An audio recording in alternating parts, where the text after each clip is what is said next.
Hello and welcome to Impact Sports. No, we're here with another episode. It's amazing stuff. Some of the children are really excited. Just the people in general. I think they've been talking about it. They've been out there like Impact Sports One. I'm Hello excited. today. I was a part of it. I was there. Yeah. This guy was here. We were both there actually. We talked Wore a a little A headset, had Train. on a shirt, talked about A Oh Train. yeah. Wanted to also say, here's my co-host, Cory motherfucking Compian has joined us for yet another episode here on Impact Sports. This is a beautiful thing, Cory. Thank you for gracing us with your beautiful presence. So I'm here How for. is how is your day going, like in general? I slept for most of it, so that was That good. sounds like an I excellent was, day. Oh my I god, was this is well so sleeping. good. Wow, dude, such a great Yeah, day. it's Anyway, like yeah, last it's like a time. free trial of death. Sorry, It was great. it is kind of like a pre-trial to death, Cory. You're not wrong, and it is a trial we all sort of enjoy in our own way. Anyway, last time we talked about Mr. A Trade himself, who is somewhat of a Bucks legend, Ring of Hall of Fame inductee. He should be in the Hall of Fame. He's not quite there yet, but should get there one day. I think eventually, like, they'll just be like 70 years of like voting. They'll be like, "Fuck, dude, I guess we'll put this dude in." Imagine some of those players from like I guess the 50s or 30s or wherever, like way back in the day, are like still like, "Hey, motherfucker, I was really good. Put me in the fucking Hall of Fame already, fucking guys. What are you doing?" Who do you think is in charge of this whole Hall of Fame stuff? Who do you think's calling the shots?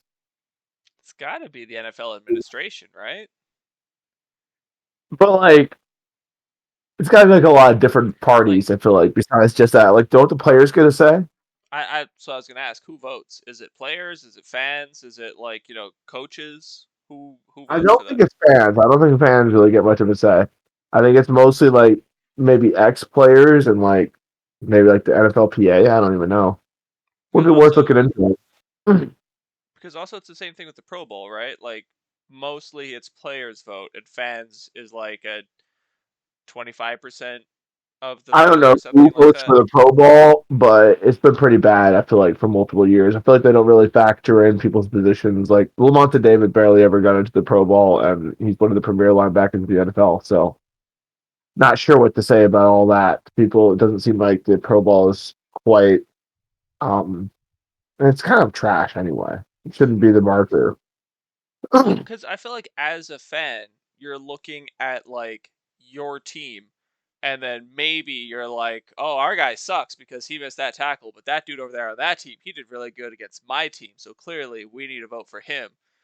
Whereas like I don't know, I couldn't name you like linebackers from the Browns or like the Jaguars. Like I have no idea who the fuck those guys are. I barely know who the Cowboys linebackers are, so like I Right, probably right. What are you talking about? We're total experts. Corey is totally joking. He, of course, knows the I know Cowboys. at least He knows three the Cowboys things. back and forth, let me tell you. I know three Forward and things. backward. I can't tell you what those three things are because if I told you the three things I know, then you would Mm-hmm. know the sum of all of my knowledge and I would become obsolete. Therefore, I can't tell Right, you what those three things are, but no, I of know at course. least three things. At least three things about the Cowboys? No, just like in general. Oh, okay. Gotcha. Overall, I know at least three things. Gotcha. Okay. So that's what we had to say about the Cowboys here. Now, Corey, there is one thing I want to address here. This is a very serious matter happening in the NFL right now, and it is called wide receivers getting ridiculous contracts. Damn, yeah. Kind of a beautiful thing, sort of a little bit crazy. The Jaguars broke the freaking bank and broke the free agency market in general when they signed Christian Kirk to like 83 million or some shit like that for I forget 4 or 5 years. My whole thing is that is top receiver money, Corey. He is in fact the number three highest paid receiver in the entire NFL. You want to hear a great comment that's all on Reddit? Was somebody questioning whether he was even the top three receiver on the Cardinals last year, which is a very fair question. He had there was a rookie they drafted who was Moore, who was arguably as good as Christian Kirk. I didn't watch a whole lot of Cardinals games. All right, so I could be wrong about all this, but I think it was a fair question. and now he is the third highest paid receiver in the entire NFL. So God bless the Jaguars, because they weren't done, Corey. That wasn't enough for them. They were going to resurrect Zay Jones. Yes, a first-round pick from a couple years ago by, I believe, the Minnesota Vikings. I actually don't remember who drafted Zay Jones, and I was talking to Richard about this. Maybe it was Buffalo. Might have been Buffalo. Anyway, first-round receiver draft pick from a couple years ago. Ended up sucking. So they traded him away. He didn't get traded. I think he just ended up with the Raiders. Had a mediocre year last year. My man got fucking paid by the Jaguars. He got $39 million over 3 years. That is arguably about it's like something like, I don't know, 13, 12 mil a year for maybe a fourth string receiver on most teams. Pretty impressive, dude. It's pretty cool. The Jaguars are making some moves out here. Now listen, I love the players, and I think I want all of them to get paid. So I'm not super mad about it. I just think it's pretty funny. I think these things are amusing. I mean, why would you do such? Whatever. Yeah, good for him, I guess. I think it comes down to, for the Jaguars, you're paying a bit of a Jaguars tax because players know they're coming down to, oh my God, what are we going to win any games? Is Trevor Lawrence a guy? Is he not a guy? Nobody really has any idea because last year they got absolutely sabotaged by Mr. Urban Meyer himself. So they're kind of a big old mess. They did end their year by completely ruining the Colts' chance of getting to the playoffs. Awesome. It was pretty funny. It was pretty funny. So yes, down there in Clowntown, as they've become known, has just way overpaid for two receivers. So hey, maybe these two guys are going to completely prove me wrong, and we're talking about, Christian Kirk and Zay Jones just absolutely dominating the NFL next year. Could totally happen, Court. What do I know? It's possible. It's not likely, but it's possible. Hey, if Trevor Lawrence is in fact the guy, he'll make it happen with just about any receiver. And that said, dude, Christian Kirk always has been a pretty solid pickup in fantasy and has always been pretty dang good. So I don't doubt he's a good receiver. I'm just amazed by this money they're giving him. So, I don't know if they're keeping. Devontae Adams is obviously number one paid wide receiver. This dude's number 3. Who's number 2? Great question, and I don't even know if Devontae Adams is the number one paid receiver. Dude, no, maybe. Devontae, did you not hear about the contract he just got from the Raiders? No, what was it? He got I want to say $240 million over 5 years. He is that. What? If he was a quarterback, he would be the 12th highest paid quarterback in the NFL. Now, then. Christian Kirk may be number 4. Christian Kirk may be number 4 now. Then. Okay, yeah, because dude, Devontae Adams got fucking paid, bro. If he was hilarious, he'd be number 12. He's making more than Derek Carr. We're hilarious talking with no stats, not looking up anything. We're just kind of like, yeah, dude, it's gonna be one of these. He sucks or he's great. We don't need stats. Who does stats anymore? We're real big about contract years, how much people are getting paid for it. Doesn't matter. We're not here to be your stats guys, okay? We're here to, maybe abuse you, I guess. I don't even know. Anyway, Court, I want to talk to you. That's what I have to say about the wide receiver market. Looks like it's completely out of whack, and people are getting fucking paid, which is great. Good for them. I just hope they don't judge my boy Trevor Lawrence too much if he can't make it happen with friggin' Christian Kirk, Zay Jones, and I don't know if they're keeping Marvin Jones Sr., but that was their number one receiver last year. So I think DJ Clark is moving on from the Jaguars. If he comes back, though, that could be their number one receiver down there for sure. Anyway, Jaguars aside, there's another Florida team I want to talk about today, and that is the Miami Dolphins, who drafted a defensive end in the 3rd round of the certain draft. There was a draft, dude, let me tell you. Probably in the 90s. And what they did is they drafted this guy named Jason Taylor. He's out of Akron University, and if you haven't heard of Akron University, it's because they're not a very big university, and they don't produce a lot of NFL players. I believe they're in Alabama. If I'm not mistaken, I believe they're in Alabama. Side note, I think I did make some money with Akron University last year in FanDuel, so shout out to Akron out there doing the Lord's work. Anyway, my boy Jason Taylor from over here in Akron University. Let me tell you. So I watched a lot of Miami games growing up for some reason. I think it's because we were in Costa Rica, and for some reason the Miami games just showed up on TV. But I remember watching a lot of Jason Taylor. This guy was a presence, man. He was and I think that's one of the more important things to be as a defensive end out there in the field. Once again, this is the older era we're talking about, kind of back in the day of the 8 train, and sort of really establishing a presence, stopping the run, but also putting pressure on the quarterback is, of course, what you look for out of every defensive end. Jason Taylor played mostly outside linebacker and defensive end most of his career. After the university, he had like 21 sacks, but nothing too crazy. I think that's probably why he fell to the third round, which is actually really cool that he was successful from the third round, because a lot of guys don't really get, it's kind of after the first and second, it's tough to sort of find a lot of viable starters, which is why it's a big deal when guys like Dak Prescott, out in the fourth round, suddenly become a starter. It's pretty awesome. But anyway, so our boy Jason Taylor, not a crazy start to his career, but he did go to Miami and he did earn a starting position. He got about 5 sacks or so his first year and just slowly built up from there. His second year, he really started to establish himself by batting down a whole bunch of balls and really just kicking ass for the Miami Dolphins. He ended his career with 139 tackles. 139 sacks. I was gonna say 139.5. that's a better stat. 139.5 sacks for.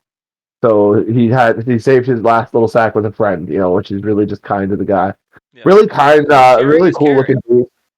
Really cool looking dude. Obviously in the future maybe we'll try to build up a graphic and put it onto this video or something like that. I don't know. Editing is an amazing thing. But either way, really cool looking dude, our boy Jason Taylor. This was back in 2006. He was the defensive player of the year, which is really quite a cool thing. And I think he would be even more proud of the fact that the next year he won the Walter Payton Award of the Year in 2007. He was the Walter Payton Man of the Year. Or what do you know about the Walter Payton stuff? The Walter Payton Award. There's Jason Taylor. There you go. I showed I'm a not, picture of him. Okay, You cool. can't Yeah, see that's it, the but dude. they can see it, Steven. That's the important part. That's the fucking guy, dude. That's who I'm talking about. Um, Anyway. What do I know about the Walter Payton Award? It's for cool dudes. If you do cool shit outside of the field, they're like, "Hey man, that was pretty cool of you to do that shit. Have this award." And I'm like, "Hey man, I get a cape on my jersey now. See this dude? He has a cape. I did that. I did cool shit. I got this." Right. And ultimately, dude, really cool times for this guy.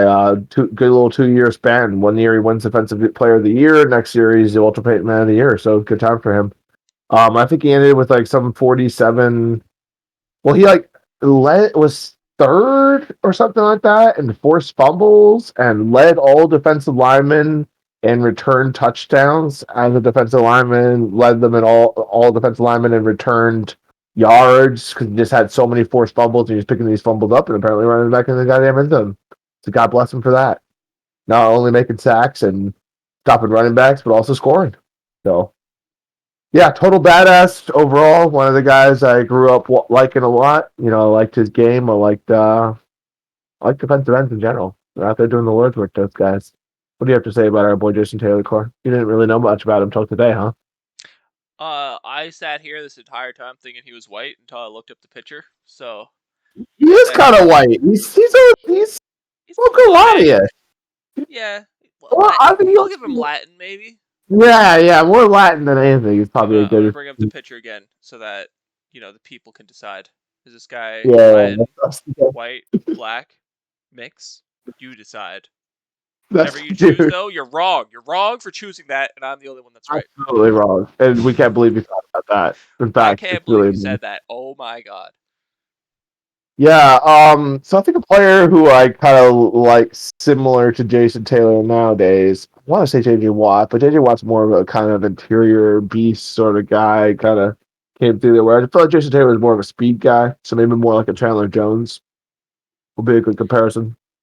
Out of the two Watts, JJ Watt and TJ Watt, like obviously JJ Watt is like D line, TJ Watt is more like linebacker that blitzes a lot. No, he's actually an outside linebacker, which mostly means he's rushing. So a lot of 3-4 defenses they call an outside linebacker, but he might as well be a defensive end. That's how the Buccaneers run it too.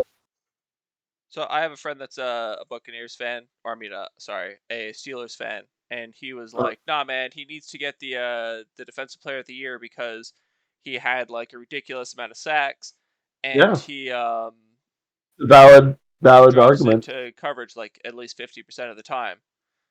And I was like, "Yeah, I'm no, that sure he watches a lot more Steelers games than me, but I don't know if I'd be dropping fucking TJ Watt into fucking coverage 50% of the time. But if you are, I don't know, he man. Mike said it Tomlin was knows what he's something doing. around 50.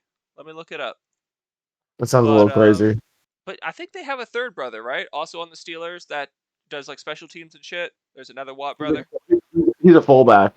He's a fullback. Oh, that's yeah, that's cool. Yeah. So that's why you don't see him much, because as we were discussing with our boy A Train, fullbacks are obsolete in today's NFL. Unless your last name was Juszczyk.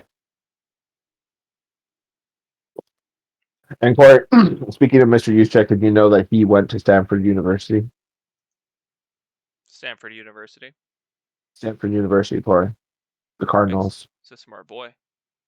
He's a very smart boy. He has a lot of very rich, smart friends. I've heard him talk about it on the Pat McAfee show. Anyway, you're looking up how many times TJ Watt dropped into coverage. So I just have a random tweet here. It doesn't give me the percentage, but TJ Watt has dropped into coverage on 154 snaps, the second most among edge defenders. This is Wow, 2017, so that tells us nothing. tells us absolutely nothing. That tells us nothing, but in 2017, At he least dropped we back to know. second most. At least we know what he was doing in 2017 now, and that's really awesome. It's Anyway, important to our boy know Taylor, the just to past. wrap up on it. What's that? It's important to know the past so you can predict the future. Right, right. That's what I always say. Good stuff, Steve. Maybe Joey Bosa. That's another good comparison. But either way, Jason Taylor retired in 2011 after some other stints with the Washington Redskins and I think some other teams too. I'm gonna miss the call of the Washington Redskins. Now they are Commanders. Bum bum bum bum Washington bum. Commanders. Which I guess makes Yeah. sense. They're in the country's capital. Well, Very they're gonna end up being patriotic, called the very commies. military. They're definitely gonna be called the commies, but that's fine. I guess that's where. I mean, they are red. you win some, you lose some. This one, they lost. Yeah, They lost this one. yeah. I mean, whatever. That everyone hates them because of that owner, so it's hard to feel too much sympathy to them. Core, I would like to call out some of our non-sponsors today. You know, some really important guys who have really been putting food on the table. Let me tell you, for us as an Impact Sports team. We had a third person who was going to show up today too, and get involved in this beautiful here show with us, but he was assassinated, and now By he's space dead ninjas. by Space Ninjas. So we will have to replace him, and so he wasn't able to log on because of the death. Yeah, I mean, it's I really think, hard to log in when you're dead. yeah, exactly. But we did kind of give him some shit about that because I mean, should that really hold you back from your goals? Look, I can bust out a Ouija board, bro. I'm resourceful. Well, I mean, it doesn't even have to get that weird. Like, you read Dresden Files, right? Like, all right, spoiler to anyone who hasn't read Dresden Files and may want to read it in the future, you should stop listening right now. Anyway, so, like, later on in the Dresden Files part, where he, like, just comes back to life, you know, Right, when just he's say, when he's chilling, being a ghost. Yeah, yeah, yeah, yeah. just like don't And then accept he just, death. And well, all right. oh, yeah, but then again, he wanted to die, and Fairy Queen had brought him back, so. No, so So they're just become the Winter Night. look, you have two options when you die. Your friends have Right. to get a Ouija board so that you can be on their podcast, Uh-huh. or you have to have an island that is actually evil, but you're cool with the island, so the island will keep you alive. There's a fairy queen of winter keeping you alive. So Ouija board or own an island and Right. have the fairy queen keep you Right. alive. I It's forgot about the component to that. Either it's like way, 50 there's 50. options. Death shouldn't hold you back, is what we're Yeah, trying to say here. yeah. You think that's what we're Just getting make it at? happen. Come on. Come on, stop making excuses. What do you want? Excuses or do you want results? That's what I Exactly. say. You can have excuses or success. And sometimes you can have tacos if it's a Tuesday and you have money to buy said tacos. Well, so like this is the thing though. Should people who don't have money, shouldn't they be allowed to have some tacos too sometimes? depending on who you are and where you are, Well, the reason you don't have to do what, right? I guess, I guess, you know, if you But anyway, Corey, not talking about tacos right now, but there is another sponsor I did want to bring up here who's going to be a future sponsor of this here podcast.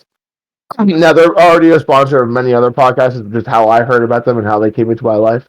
They're called Liquid IV. It is a beautiful powder that you put into your water, and it will give you three times the amount of hydration that you would normally get out of a normal, you know, water. So if you want to be a loser and just normally drink water the rest of your life and not be as hydrated, then don't have Liquid IV in your life. But if you want to be great and just be awesome, like here at Impact Sports, you should drink Liquid IV. They have many beautiful, excellent flavors, which are all found on their website or on Amazon. So yeah, go ahead and get you some Liquid IV in your life and stop making excuses like our dead friend Corey. How do you feel about all that? well, I want to bring back a second-time sponsor, bringing back What? Smirnoff. What? There we go. All right, yeah, that's gonna be different flavor. Got the other flavor? This is a different flavor. You see, because Smirnoff, they have options. This one is the original. Last time it was the black. This is the original, which is the one I had originally looked at. This only 4% alcohol, so this is less than your average beer. You got to do the black one if you want to be serious, because that's the 7%. Hey, that's a huge jump. Hold on, that's a huge jump from 4.8 to 7%. Now that's like a 2.2. 3. No, it goes from 4 to 7. So we're gonna go in depth into this. So we have the original 4%. Don't ask me why I have all these flavors, but I have all the flavors. Here we have the green apple. Smirnoff. Oh my God, there it is. 4%. So same as the basic.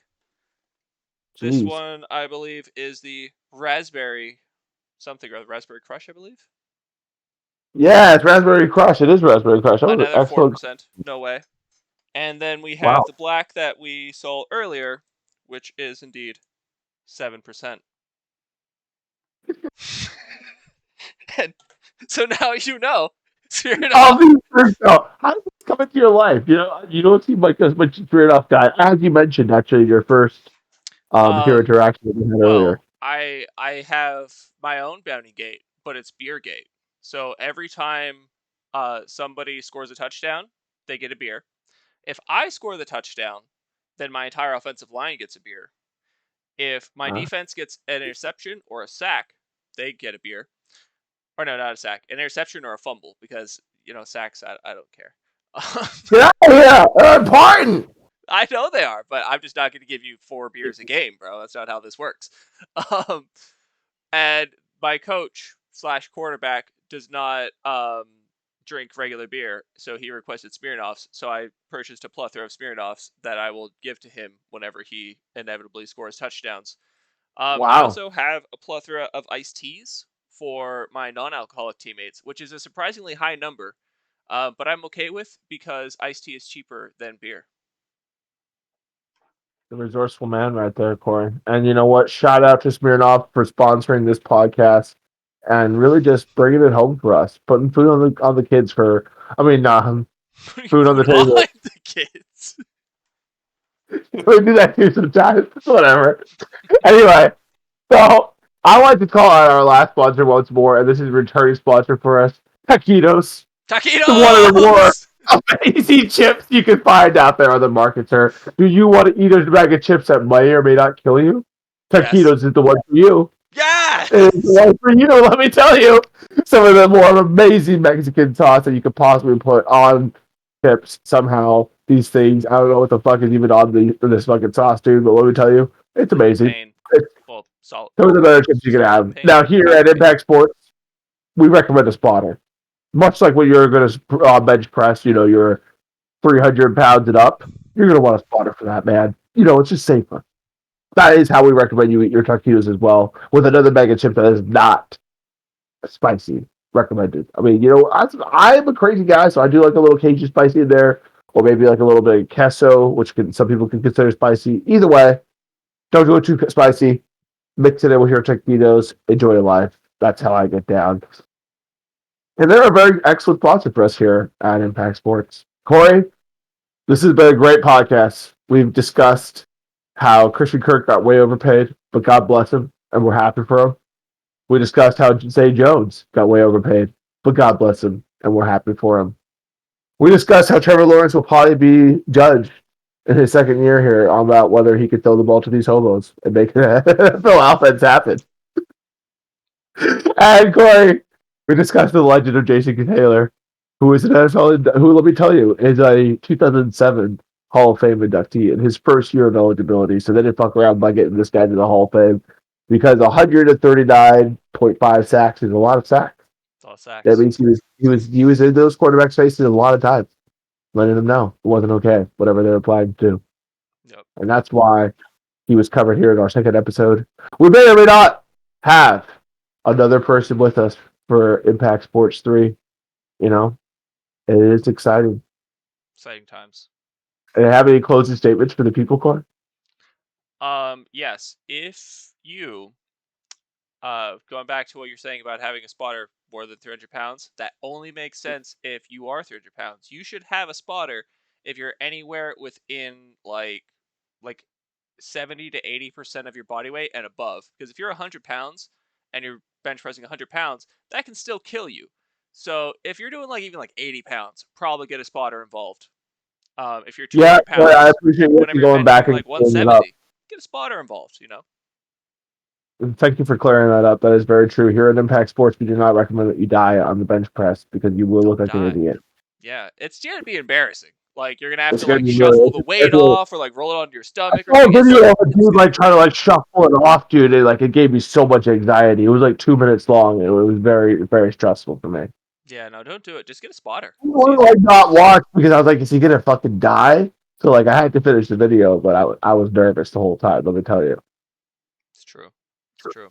So much. Anyway, gotta get those sponsors, man. Get the fucking sponsors. Get the fucking spotter. Don't kill yourselves out there. We'll see you at Impact Sports 3. Let me tell you.